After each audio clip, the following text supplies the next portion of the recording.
Well, I thought everybody would leave when they heard the subject matter for tonight's study class was living the life. When I received the invitation to the study class, it said that it was going to be on teaching. Yes, well, it is. It is. And not on living the life? Well, can you separate the two? I'm afraid most of us have. Well, 41 years ago, the beloved Guardian wrote to America saying, having attained sufficiently the individual regeneration, the essential requisite, notice that, the essential requisite of teaching, let us arise, he said, to teach his cause with righteousness, conviction, understanding, and vigor. All right, I'm ready to face it. I hadn't really prepared myself to discuss living the life. Welcome to the club. Well, I'll tell you, it's the most wonderful subject of all. Don't misunderstand. Every one of us feels keenly aware of his own shortcomings when the subject of living the life comes up. As a matter of fact, whenever I'm asked to talk on it, I wish I could appear in a disguise or talk with a foreign accent. We all have our own weaknesses, I imagine the purpose of this study class is to help change all that. Right, and for the better. Yes. You were invited to a study class on the subject of teaching as related to the significance and importance of living the Baha'i life. The study class is being conducted by Hand of the Cause William Sears. He is being assisted by Anthony Lease, a member of the Auxiliary Board for the Hands of the Cause in the Western Hemisphere. Now, the study class has been in session for some time, so let's rejoin them. I must say, I've never had so much fun discussing living the life before. So far, anyway. Yes, I see what you mean. Well, Mr. Anthony Lease, as you can see, is with us again tonight, and we've also asked Robert Quigley to help out. Tony has found some very thrilling quotations to help us get into the spirit of our subject. Yes, Bill. The first one is from Baha'i Administration, page 68, latest edition. Shoghi Effendi writes, "But such staunchness of faith, such an unsullied love, such magnificent loyalty, such heroic constancy, such noble courage, however unprecedented and laudable in themselves, cannot alone lead us to the final and complete triumph of such a great cause.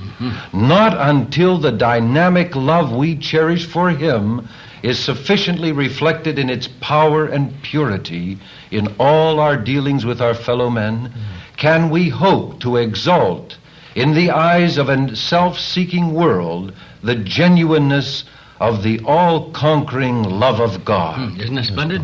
Now, that was written to America over 40 years ago, too. Imagine that. What else does the beloved Guardian say, Bob? Not until we live ourselves the life of a true Baha'i can we hope to demonstrate the creative and transforming potency of the faith we profess. Nothing but the abundance of our actions, nothing but the purity of our lives and the integrity of our characters can, in the last resort, establish our claim that the Baha'i spirit is in this day the sole agency that can translate a long-cherished ideal into an enduring achievement. Sole agency. For nearly half a century then, we've known that living the life was the essential ingredient of successful teaching and the only one sure way to complete victory. I'd like a few practical hints right now on how to become a better believer. Well, beloved friends, let me say that the purpose of this study class is not to give you practical, step-by-step methods by which you can become a better Baha'i, or to help you lead a Baha'i life. It's designed to share with you the wonderful, creative words of Baha'u'llah, the Master, the Guardian, the Bab, so that each individual heart will be inspired to make a supreme effort to become a better believer. Yes. And only in this way can we ever fulfill the hopes of our supreme universal house of justice and win an overwhelming victory for their God-directed 9-year plan. Yes. No other way. It's rather alarming to think that we've had such clear-cut instructions and guidance for over 40 years and are still falling short, far short, of what we should be achieving. Yes. Well, of course, what the faith has done and what the believers have done, this is wonderful, really. But you're right that measured by the potential of what we might have done and what we could now be doing, naturally, none of us is satisfied. I think we'd agree on that. Yes, yes. When we have a partial understanding, we have a partial victory. Therefore, it's imperative that we have the fullest understanding possible as quickly as possible about the extreme importance, the absolute urgency of living the life, both in our individual lives and in our collective administrative lives. Yes. Therefore, I think the thing to do is to turn to Baha'u'llah and hear what he has to say. Tony? O people of God, Baha'u'llah has written, that which can ensure the victory of him who is the eternal truth, his hosts and helpers on earth, have been set down in the sacred books and scriptures, and are as clear and manifest as the sun. These hosts are such righteous deeds, such conduct and character, as are acceptable in his sight. That's clear enough. Whoso ariseth in this day to aid our cause, Baha'u'llah continues, and summoneth to his assistance the hosts of a praiseworthy character and upright conduct, the influence from such an action will most certainly be diffused throughout the whole world. Imagine that, beloved friends. Our individual conduct has an effect throughout the whole earth. It releases a spirit. In yet another place, the Blessed Beauty, Baha'u'llah, says, the betterment of the world can be accomplished through pure and goodly deeds, through commendable and seemly conduct. Yes. I think that far too often we busy ourselves with administrative matters or the outward acts of teaching or committee work and forget this very important instruction to live the life above all else. Well, we do. I think we agree in that often. We think of living the life as something quite separate from our teaching and administrative work. The beloved guardian pointed out that those of us on the home front can only affect other people to the degree that we ourselves have been touched with the spirit of the faith. What does he say exactly, Tony? In July 1956, to the degree that the home front crusader is himself cleansed of these impurities, liberated from these petty preoccupations and gnawing anxieties, delivered from these prejudices and antagonisms, emptied of self, and filled by the healing, sustaining power of God, will he be able to combat the forces arrayed against him, magnetize the souls of those whom he seeks to convert, and win their unreserved, their enthusiastic and enduring allegiance to the faith of Baha'u'llah. Well, what do you think of that, home front crusaders? Wow. You can magnetize the souls and win their enduring allegiance through your teaching if, first, you are living the inner life. Yes. What are these petty preoccupations and impurities of which the guardian is speaking? Well, on that date, July 19, 1956, he sounded a trumpet call to the individual Baha'i in America, speaking of the gross materialism that engulfs the entire nation at the present time. In fact, those are his very words. And what else does he say on that subject, Tony? The attachment to worldly things that enshrouds the souls of men, the fears and anxieties that distract their minds, the pleasures and dissipations that fill their time, the prejudices and animosities that darken their outlook, the apathy and lethargy that paralyze their spiritual faculties. These are among the formidable obstacles that stand in the path of every would-be warrior in the service of Baha'u'llah, obstacles which he must battle against and surmount in his crusade for the redemption of his countrymen. I think That's very beautiful. And right to the point. We must Yes. be different. Don't be afraid to be different, Shoghi Effendi told us. Yes. The world has had enough advice. What it needs is example. The lives of the believers is the key to the success of all our teaching. But what about all the work of the local and national assemblies? Well, they're very important and wonderful bodies, unquestionably essential bodies. The National Assembly is always exhorting the Friends to make a greater effort to live a Baha'i life. The beloved guardian, however, made it unmistakably clear that winning the teaching victories on the home front was primarily the task of the individual Baha'i.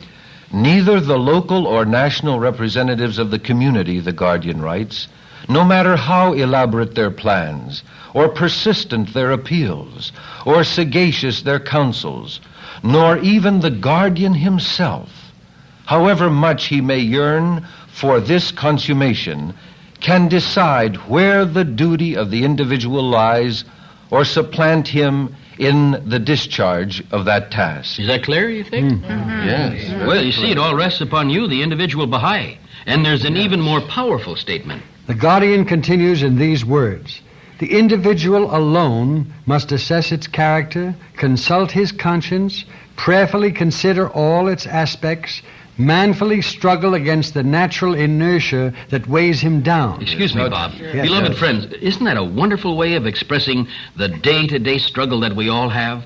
To manfully struggle against the natural inertia that weighs us down. And it is a struggle, a never-ending, constant, heroic struggle. Please go on, Bob. I'm sorry. Manfully struggle against the natural inertia that weighs him down in his effort to arise, and shed heroically and irrevocably the trivial and superfluous attachments which held him back. The beloved guardian concludes that statement by saying that we, the home front crusaders, must empty himself, each one of us empty himself of every thought that may tend to obstruct his path, and following the Master's example, mingle with people in all walks of life, seek to touch their hearts. And now I'm quoting, through the distinction which characterizes his thoughts, his words, and his acts, and win them over, the seekers, tactfully, lovingly, prayerfully, and persistently to the faith he has himself espoused. And, beloved friends, we're promised complete and total victory if we'll do it. Complete and total? Complete and total. Listen to these words. Whatsoever the nature of the perils and pitfalls that beset the path of whoever arises to revive the fortunes of a faith, that is, struggling against the rising forces of materialism, nationalism, secularism, racialism, and ecclesiasticism. Just a moment, Tony. I'm sorry, but this is just too good not to hear again. Beloved friends, could there be a greater opposition for us to overcome with our teaching? Materialism, nationalism, secularism, racialism, ecclesiasticism? But we can overcome all of them, we're promised.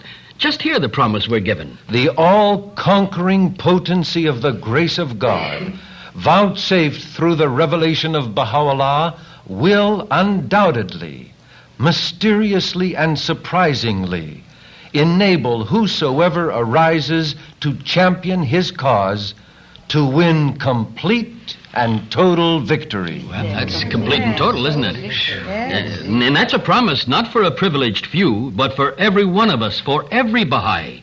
The guardian says, for whosoever arises, you win complete and total victory. Surprisingly, but undoubtedly, and in a mysterious way. And these are just the least of the rewards we get for living the life. Well, that's a day-to-day job, isn't it? Improving your character. Hourly, in my own case, at least. And no signs of any halos yet. What it boils down to is that even while we're winning the goals of the 9-year plan, we have to be winning the all-important goal of conquering ourselves at the same time, right? Absolutely right. Right. If we hope to have a spiritual conquest of the planet, we must first have a spiritual conquest of ourselves. You know, it's useless to tell other people and nations they ought to behave better, do better than you're doing if we don't set the example. Why should people become Baha'is and enter the Baha'i community if they don't find there anything that's different? Why? Well, I remember very well a letter which the beloved guardian wrote to America in 1943. What did he say, Bob? Well, he said, if people only realized it, the inner life of the spirit is that which counts. But they are so blinded by desire and so misled that they have brought upon themselves all the suffering we see at present in the world.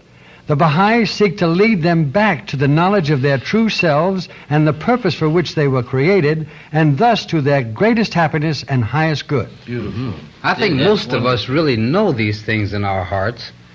What we need is the inspiration to put them into everyday practice. Yes, how true. Sometimes we get discouraged because there seem to be so many pressures, so much hurry, so many deadlines, so much to do. Well, we shouldn't. I'm sure Michelangelo or Beethoven didn't fuss or worry about goals or pressures or deadlines. They were in love with their art. The inspired composer can't keep his pen still. The singer longs to sing. The miner who knows there's gold in the mountainside is not discouraged because of a deadline or because he has to work overtime to get it out. He can't help it. Yes. Now, it should be the same with us. If we're filled with the Spirit, everything will be easy and a joy. We'll become so excited about what we're doing. It won't be a duty. It will be a delight for which we'll hunger and be eager to work at, beloved friends. It requires an effort if we wish to become noble. I'd like to feel that I was able to become noble. Yes, who wouldn't? Well, I guess we all would. Well, all right, fine. Because Abdul-Baha has told all of us just how we can do it. What does he say? I, for one, would certainly like to know. Well, Bob, what are the Master's words on nobility? Well, Bill, Abdul-Baha says this. It is possible to so adjust oneself to the practice of nobility that its atmosphere surrounds and colors all our acts. When these acts are habitually and conscientiously adjusted to noble standards with no thought of the words that might herald them, then nobility becomes the accent of life. At such a degree of evolution, one scarcely needs to try to be good any longer. All our deeds are the distinct expression of nobility. Wonderful. Nobility, anyone? Well, that's it. Practice nobility, the master said. Act noble until it becomes a habit. And without knowing, and not knowing when, suddenly, you are noble. Bill. That's what there is. Yes, that's beautiful. The last time we almost forgot to introduce our guests and friends here at the study class. Perhaps we should do it now while we're still basking in nobility. All right. That's a noble idea, Tony. Suppose you all introduce yourselves. Let's go from left to right and tell us what community you're from. Caswell Ellis, Santa Ana. Marie Sawyer from Beverly Hills. Russ Garcia. I'm in limbo right now. Is that a group or is that an assembly? That's a small town between Pumpkin Center and Hog Wallow. Just back, isn't that right, Russ? Yes. I'm Barbara West from San Pedro in Los Angeles. Vera Longyear from Visalia. And I'm Bill Smarsh from Manhattan Beach. Robert Quigley from Beverly Hills. William Sears, Palm Springs. Anthony Lease, Los Angeles. You know, actually, I wasn't sure I wanted to introduce myself while we were on this subject. But I'm happy to see that everyone gave their right name. All right, now let's get back to our subject. Let's hear one of the most often quoted paragraphs from all of the writings of our beloved guardian. Also written, remember, over 40 years ago. Tony?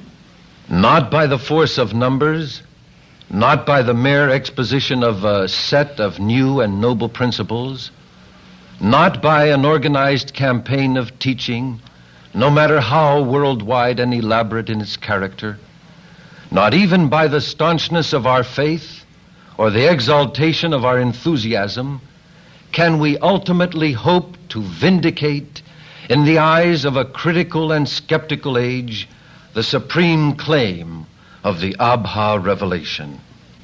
One thing, and one only thing, only one thing, will unfailingly and alone secure the undoubted triumph of this sacred cause. Bill, I wonder if we could hear that last sentence once again, so that we can let it sink into our hearts and minds. It's of vital importance. Yes, it is indeed. Tony, would you say that, repeat that for us? Yes, Bill. One thing, and only one thing, will unfailingly and alone secure the undoubted triumph of this sacred cause. Namely, the extent to which our own inner life and private character mirror forth in their manifold aspects the splendor of those eternal principles proclaimed by Baha'u'llah. Well, that puts a challenge to us, doesn't it? Oh, yes. Tremendous words. Well, you know, there are people who keep saying that you can't change human nature, but in Baha'u'llah in the New Era, Dr. Esselman, he makes it very clear that the one thing we can be sure of that doesn't change is the law that everything changes. Yes. But let's hear Baha'u'llah's own words on this subject. Baha'u'llah writes, "Is not the object of every revelation to effect a transformation in the whole character of mankind, a transformation that shall manifest itself both outwardly and inwardly, that shall affect both its inner life and external conditions? For if the character of mankind be not changed, the futility of God's universal manifestation would be apparent." So if we want a spiritual civilization, we have to have a spiritual man, right? Yes, yes. Well, that's why the messengers of God appear. You can't make a golden society out of leaden individuals. It's our most important single duty to improve our inner life. Abdul-Baha told us so. That's right, Bill. The most vital duty in this day, Abdul-Baha writes, is to purify your characters, to correct your manners, and improve your conduct. The beloved of the merciful must show forth such character and conduct among his creatures that the fragrance of their holiness may be shed upon the whole world and may quicken the dead, inasmuch as the purpose of the manifestation of God is to educate the souls of men and refine the character of every living man. Well, do all of these things apply to the pioneers as well as to other believers? Well, if they don't, you may have found a way to raise up an entire army of pioneers. Oh, they apply all right to every single pioneer as well as anyone else. You know, a pioneer doesn't become a saint by leaving his native land or city for someplace else. He may become a hero, or she may become a heroine. And that's a mighty important start, and it does attract the help of the Supreme Concourse, our writings tell us. But the pioneer, too, must undertake the inescapable task of reforming his own inner life as well as anyone else. You know, Horace Holly, hand of the cause of God and an historic figure in the history of our faith, and a very witty and wonderful man, once wrote, "A pioneer is not someone who moves from an old place to a new place, but someone who moves from an old self to a new self." Yes, isn't that beautiful? And Abdu'l-Baha has made this quite plain about pioneers. Suppose we turn to his words. Yes.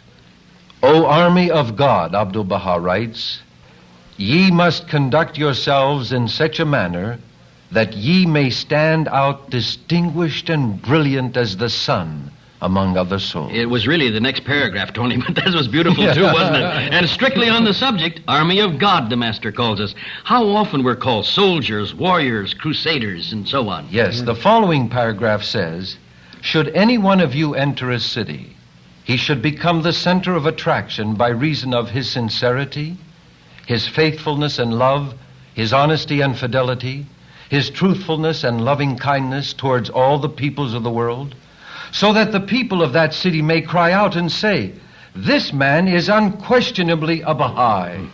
For his manners, his behavior, his conduct, his morals, his nature and disposition reflect the attributes of the Baha'is. And I believe the Master concludes that statement, Bill, with these words, not until ye attain this station can ye be said to have been faithful to the covenant and testament of God. Yes, he does indeed. Imagine that. I'm coming to the conclusion that the things we've been talking about tonight are in reality the most important things in the faith. Let's take a vote on it. It's a landslide. A landslide is right. And aren't we lucky? We don't have to change anyone else, only ourselves. Yes. I'm not so sure that's lucky. Well, you know, I'm thinking of it. We're often heard complaining, the world's deaf, the people aren't interested, they're too materialistic, they're too busy with other things, they don't care about religion. Etc., etc. Yes, exactly. But now we have a person who is interested. Ourselves, us. Here is someone about whom we can do everything, ourselves. There's no possible excuse for failure now. And by doing it and changing ourselves, we can see a change take place in that outer world that hasn't responded before. And we begin to see why it didn't respond. You know, you can hold an iron bar over steel filings forever and nothing will happen. But place a magnet over them and the sparks will fly upward the steel filings, attracted by its power. Baha'u'llah tells us how we can all become such magnets, how we can attract the hearts of the people. Have you any idea of the power and majesty of just one righteous act, one pure deed? Listen to what Baha'u'llah, the Blessed Beauty, writes. One righteous act is endowed with the potency that can so elevate the dust as to cause it to pass beyond the heaven of heavens. It can tear every bond asunder, and hath the power to restore the force that hath spent itself and vanished. My heavens, that's tremendous. You know, from the sublime to the ridiculous, Bill, I see June Lease has just brought in the refreshments for our intermission. Well, good. You have to be balanced, you know, both material and spiritual. But, beloved friends, please, before we stop the flow of this spirit, may we share with you these closing words of the beloved Master. How many of you here would like to acquire a completely happy and tranquil heart? Everybody? Yes. All right, count me in, too. All right, the Master gives us the formula. And once again, it means living the life, never anything else. These are the words of Abdu'l-Baha. The greatest bestowal in the world of existence is a tranquil heart. And it is impossible for man to obtain a tranquil heart save through the good pleasure of the Lord. That is, man may so adorn the temple of his being with lofty attributes and philanthropic deeds as to be pleasing at the threshold of the Almighty. This is the only path, and there is no other path. My point is this. Let your thoughts, your ideals, your aims and purposes revolve day and night around one common object. That is, to live in accord with the good pleasure of the Lord. Then all the doors of felicity will be opened before your faces, and you will become successful in all your undertakings, and you will be confirmed in all your accomplishments. Isn't that a wonderful promise? Yes. Oh. And the beloved Master concludes with these words: the basic principle is the good pleasure of the Lord, and the good pleasure of the Lord is obtained through a tranquil heart, and the tranquility of the heart is gained in living in accord with the divine teachings and exhortations. When a person attains to this position, he is contented and peaceful. Then will he become prosperous in all his affairs and enter paradise. This station, the Master says, is joy succeeded by joy, confidence after confidence, and paradise after paradise. Having reached to this exalted station, a man lives in paradise while upon the earth, is in paradise when he leaves this world. His heart is in paradise, his spirit is in paradise, and he is enriched with paradise. Well, how do you like that, beloved friends? Isn't that a promise? That's beautiful. That is magnificent. We have come to the halfway mark in our study class on the importance and significance of living the Baha'i life. We hope that during your intermission, you too will continue this discussion. We shall return soon with the second half of our study class with more suggestions on how we can all make greater strides in learning to live the sort of life which Baha'u'llah has envisioned for all. We shall also begin the second half of our study class with a brief quiz on the faith, so be sure to have pencil and paper ready.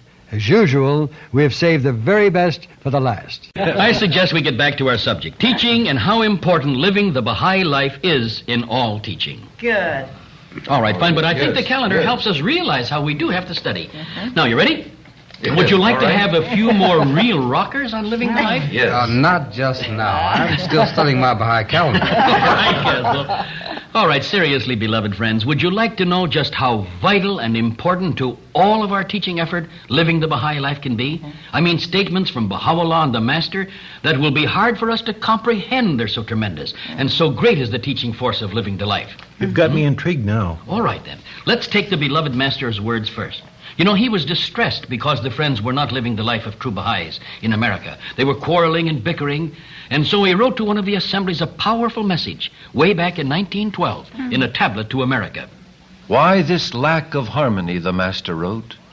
Verily, verily, I say unto you, were it not for this difference among you, the inhabitants of America in all these regions would have by now been attracted to the kingdom of God. Imagine that. And would have constituted themselves your helpers and your assisters. Is it meet that you should sacrifice this most glorious bounty for worthless imaginations? Imagine that. Isn't that tremendous? If the spirit of unity and love in the inner life of the Friends prevailed, all of the people of America would have been attracted to the kingdom of God by 1912, 54 years ago. Is this some small thing, then, this living the life? It's the greatest weapon in our armament as the army of Baha'u'llah. It releases a force that the entire world cannot resist, we're told. But that only spoke about America. How about the rest of the world? Listen, beloved friends, to these words of the blessed beauty Baha'u'llah, what we could have done if our inner life and our inner ears had listened to his sweet music and we had acted in accordance with his teachings. We have admonished all the loved ones of God to take heed lest the hem of our sacred vesture be smirched with the mire of unlawful deeds, or be stained with the dust of reprehensible conduct. We have, moreover, exhorted them to fix their gaze upon whatsoever hath been revealed in our tablets. Had their inner ears been attentive to the divine counsels which have shone forth from the dayspring of the pen of the All-Merciful, and hearkened unto his voice, most of the peoples of the earth would have by now been adorned with the ornament of his guidance. Isn't that awe-inspiring? Not the Americans, but most of the people of the world. Yes. Baha'u'llah says in the Gleanings, pages 240, 241, if our inner ears had listened and been attentive, if we had hearkened to his voice, most of the people of the world would by now be following his guidance by living the life. Beloved friends, can we honestly feel that we've been victorious in the light of these overpowering statements? Really? In those same pages, Baha'u'llah says that he has reserved for himself the hearts of men, and that the keys to unlock all of the hearts, all of them are the believers, his loved ones, who have detached themselves from the world and are living the life. So we begin to see the power and the strength and the unquestioned importance and the utmost immediate urgency of living the Baha'i life if we want to touch the hearts of men. Nothing is as important to the faith and to mankind and to us. You know, in the convention of 1916, Mr. Roy Wilhelm, who was named a hand of the cause by our beloved guardian, he said that Mr. Wilhelm was a saint. Mr. Wilhelm told the convention, he said this, Abdu'l-Baha said to me in New York in 1912 that if from the beginning we had lived up to the Baha'i principles in New York and had actually delivered the message actively to others, yes, if we had lived and proclaimed only one of the Baha'i principles, it would have made such a spiritual impression that by this time 1/2 of New York City would have become Baha'i. Wow. 1912, 53 years ago, 54 years ago. Now, obviously, tonight is the time to begin, the moment, right now. Because as soon as we improve, no matter how little, the faith improves and the world improves. Yeah. That's the important thing. Yeah. I'd like very much to know exactly what kind of a life it is that Baha'u'llah and the Master and the beloved guardian and our Supreme House of Justice are calling upon us to live. Well, that's a good basic question. And it needs a good basic answer. Yeah, unfortunately, we haven't. We haven't. In the words of our beloved guardian, I recommend to all of you a careful, prayerful study of the Advent of Divine Justice. Yes. It is a loving spiritual textbook on this subject. But let's extract the essence. The Advent of Divine Justice, page 25. Such a chaste and holy life, with its implications of modesty, purity, temperance, decency, and clean-mindedness, involves no less than the exercise of moderation in all that pertains to dress, language, amusements, and all artistic and literary avocations. It demands daily vigilance and in the control of one's carnal desires and corrupt inclinations. It calls for the abandonment of a frivolous conduct with its excessive attachment to trivial and often misdirected pleasures. It requires total abstinence from all alcoholic drinks, from opium, and similar habit-forming drugs. It condemns the prostitution of art and of literature, the practices of nudism and of companion marriage, infidelity in marital relationships, and all manner of promiscuity, easy familiarity, and of sexual vices. It can tolerate no compromise with the theories and standards, the habits, and the excesses of a decadent age. Nay, rather, it seeks to demonstrate, through the dynamic force of its example, the pernicious character of such theories, the falsity of such standards, the hollowness of such claims, the perversity of such habits, and the sacrilegious character of such excesses. That's quite a challenge, isn't it? Yes, it is quite a challenge. But we should face it with enthusiasm and excitement, now that we know what joys and happiness it brings. Not only to us, but to the world, to live the Baha'i life. Baha'u'llah has brought the supreme remedy, the only remedy for the ills of the world.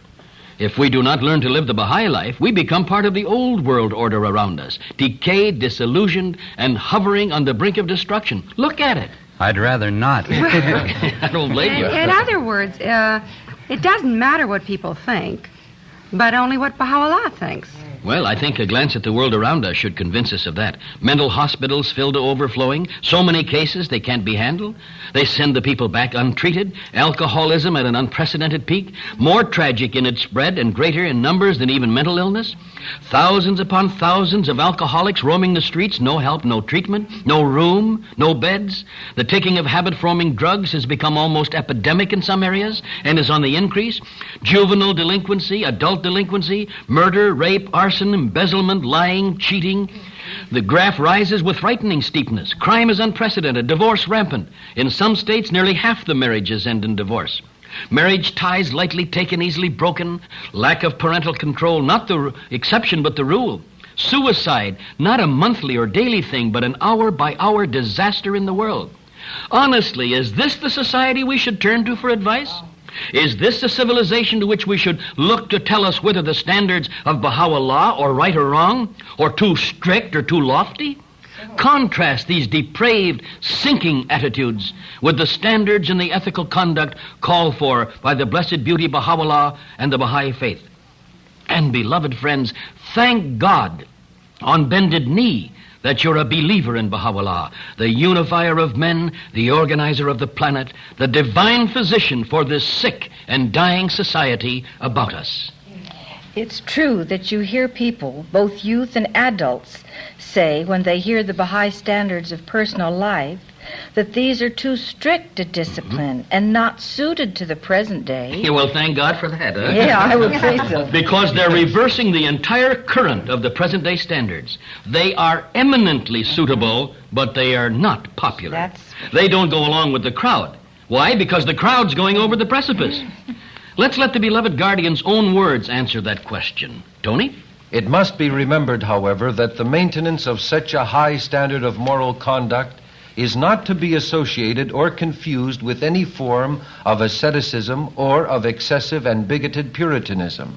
The standard inculcated by Baha'u'llah seeks under no circumstances to deny anyone the legitimate right and privilege to derive the fullest advantage and benefit from the manifold joys, beauties, and pleasures with which the world has been so plentifully enriched by an all-loving Creator. Isn't that beautiful? I see the remedy quite clearly. In other words, if the illness is immorality, the remedy is rectitude of conduct. Right. If the disease is graft, corruption, and debasement, the remedy is integrity, incorruption, and nobility. Precisely. And there is no other remedy. A partial remedy gives only a partial healing. And the disease remains, and it'll grow again.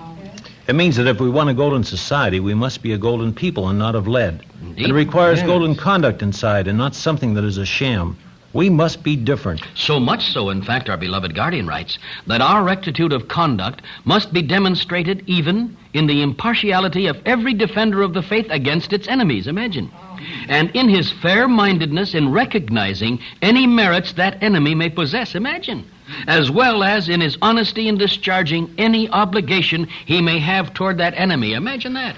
Those are certainly qualities which are sadly missing in the present-day world. And the effect of these Baha'i lives we lead are the spark that makes our entire machine work. Without Baha'is who live the life, all the rest of our efforts are meaningless. Baha'u'llah didn't come to the world to bring a worldwide teaching plan or to build temples and centers and summer schools and assemblies. Never. These are only the tools of his faith to make men better, to be greater channels of his love. Baha'u'llah came for one purpose only, to change the hearts of men, and through those changed hearts, to change the outer world around them. The Baha'is are the soul and the body of mankind. If the soul is not alive, vibrant and holy, then the body's dead. It's a useless corpse. Bury it. Forget it. We must never forget this, not for a moment. Hear what Shoghi Effendi says. The friends must at all times bear in mind that they are, in a way, like soldiers under attack. The world is at present in an exceedingly dark spiritual condition. Hatred and prejudice of every sort are literally tearing it to pieces. We, on the other hand, are the custodians of the opposite forces of love, unity, of peace and integration, and we must be continually on our guard, whether as individuals or as an assembly or community, lest through us these destructive, negative forces enter into our midst. In other words, our beloved guardian concludes, we must be aware lest the darkness of society becomes reflected in our acts and attitudes, perhaps all unconsciously. Love for each other, the deep sense that we are an organism, the dawn breakers of a new world order, must constantly animate our Baha'i lives, and we must pray to be protected from the contamination of society. Yes, indeed. In answer to a letter from an American Baha'i about the apparent need for more spiritually enlightened souls to set the example, our beloved guardian's secretary wrote in his behalf these words: "This has been for long the earnest prayer of Shoghi Effendi, but for some reason or other it just doesn't seem to be realized. It may be because we have failed to do our best in living the life and promoting the message to the best of our ability. We have first to create the material with which we have to work, and then hope to succeed." So you see, there can be little doubt in the face of all these wonderful words that we've heard that our lives as Baha'is are the basic material of all our success. Well, I honestly don't think that the great majority of the believers think of teaching in that way. No, I'm afraid not. But until we do, we can't succeed. That's quite clear. I've just realized that living the life is the only ultimate measure of success. Right. Arise to teach, supported by Baha'i life. Teach, live the life, and the world is ours. I didn't say that. The Master did, didn't he, Tony? Yes, Bill. In these words, the cause of God will advance only through the effort of teaching, and the friends will achieve the victory through the holy fragrances. Where there are a number of souls to arise, opening their tongues and delivering the message with the utmost severance, sanctification and holiness, and power of attraction, the powers of the world would not withstand them, and the hosts of the earth would not prevent them from accomplishing their task. If we see a man acting after this manner, the Master tells us, we can say he is a Baha'i. If such deeds do not appear in him, he is a Baha'i in name only. If we claim to be followers of the light, we must diffuse the light through our actions. The name will not be sufficient. Bill, I think one of the most beautiful statements of the beloved Master is the one about changing the stony hearts of men into jewels. Yes, Bob, would you share that one with us? O ye believers of God, do ye not look upon the smallness of your numbers and the multitudes of the nations? One fruitful tree will be conducive to the life of society, whereas 1,000 forests of unproductive trees will offer no fruits. The plain is covered with pebbles, but precious stones are rare.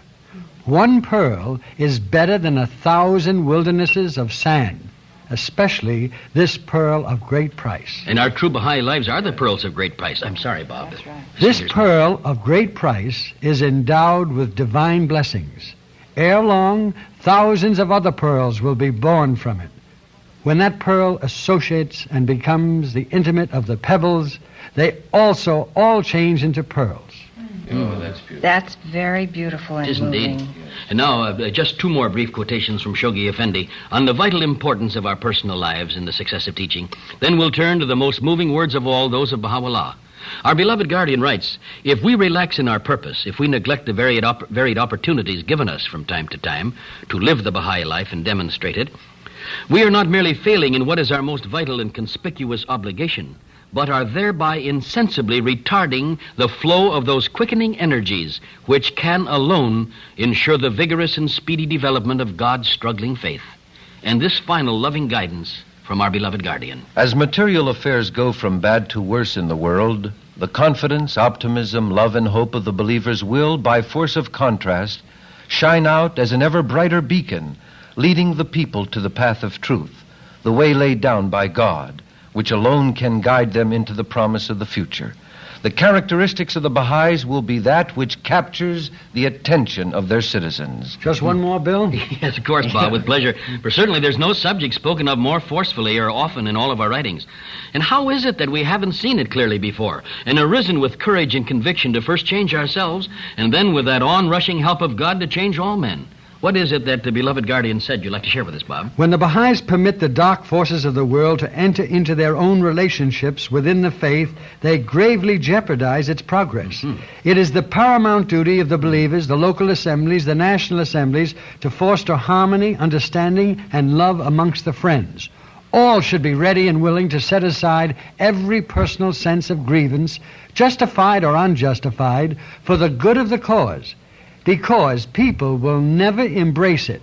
People will never embrace it until they see in its community life mirrored what is so conspicuously lacking in the world: love and unity. Beautiful. Question: does anyone doubt for a moment that the most important thing is to live the life? Answer. Naru. Yes, which freely translated is no. Oh, it's wonderful, yes. Well, that's... All right. I'm deeply grateful for this study class. It certainly penetrates right to the heart of the reason why we became Baha'is. Right. Yes. As a matter of fact, to the very reason we were created by God in the first place. And more important, I think even, we learn how to be happy in this unhappy world. For when a man is out of touch with God, he is living more in the animal world than the human world. But when he's in touch with God, he's serene and tranquil and at peace with himself, inwardly untroubled. What is it the Master says about this, Tony? Abdu'l-Baha writes, a material man lets himself be worried and harassed by little things, but a spiritual man is always calm and serene under all circumstances. Lovely. All this is really the story of the personal search for the Holy Grail all over again, isn't it? Yes. And every human heart longs for such a miracle, to be such a person, to find such a treasure. Yes, all of us. The Master also wrote, "No man can be happy without God, though he may not know why he is miserable."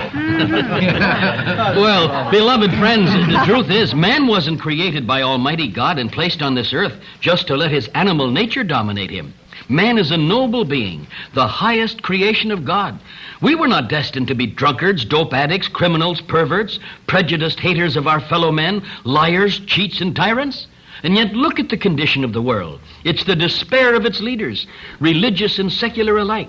In the midst of the increasing darkness and degradation are thousands of souls hungering for something better, longing for the sweet-smelling fragrances of holiness. Believe me, the Master said so, Baha'u'llah said so, the beloved guardian said so, and Baha'u'llah is their only hope. We are their only hope. Now, either we'll arise and become these loved ones of Baha'u'llah, or we too shall be rolled up with the old, discarded, tottering, useless order of the past. Baha'u'llah himself writes, "A race of men incomparable in character shall be raised up, who with the feet of detachment will tread under all who are in heaven and on earth, and will cast the sleeve of holiness over all that hath been created from water and clay." Beloved friends, are we that race of men? Will we seize our chance before it's too late? I sincerely hope that we are. The time has come, certainly, for us to make every effort. We have to change. We're always wanting to change the world, and the sad truth is we'll have to change ourselves first. But that's not a sad truth. That's a happy truth. You know, imagine the bounty we have. We have the chance. That's the bounty. We know what's wrong, and we have Baha'u'llah to help us. And imagine the hours and hours of consultation at local assembly level that can be devoted to creative planning when the assemblies no longer have that long agenda of personality troubles, marital difficulties, personal behavior problems, and so on. Think of the hours our national assemblies can devote to leadership and inspiration, to inspiring us to win every goal of the 9-year plan of our supreme universal house of justice. Bill, it looks as though we just have time enough for those words of Baha'u'llah which you promised us. All right, Bob. Well, beloved friends, we sincerely hope that your study class, those of you who are listening, will continue, and that you'll share this tape recording with all the friends in your community and with the nearby groups and the isolated believers, and that every valiant warrior of Baha'u'llah's army will make a fresh, rededicated effort to change the one thing that is entirely under his own control, his own life, his precious life, upon which a sad, sick, and disillusioned humanity depends. May these words you're about to hear of the Blessed Beauty cheer us on our way and assure us of the victory, if only we will arise and make the effort. Through the movement of our pen of glory, we have, at the bidding of the omnipotent ordainer, breathed a new life into every human frame and instilled into every word a fresh potency. All created things proclaim the evidences of this worldwide regeneration. Arise, O people, and by the power of God's might, resolve to gain the victory over your own selves, that haply the whole earth may be freed and sanctified. O people of God, let your thoughts be fixed upon that which can rehabilitate the fortunes of mankind and sanctify the hearts and souls of men. This can best be achieved through pure and holy deeds, through a virtuous life and a goodly behavior. This verily is the commandment which this wronged one hath given you, and the first choice of his unrestrained will for every one of you. How sad if any man were in this day to rest his heart on the transitory things of this world. Arise and cling firmly to the cause of God. Resolve to adorn yourselves with the ornament of a goodly and praiseworthy character. Let your principal concern be to rescue the fallen from the slough of impending extinction and help him embrace the ancient faith of God. I swear by him who hath caused me to reveal whatever hath pleased him.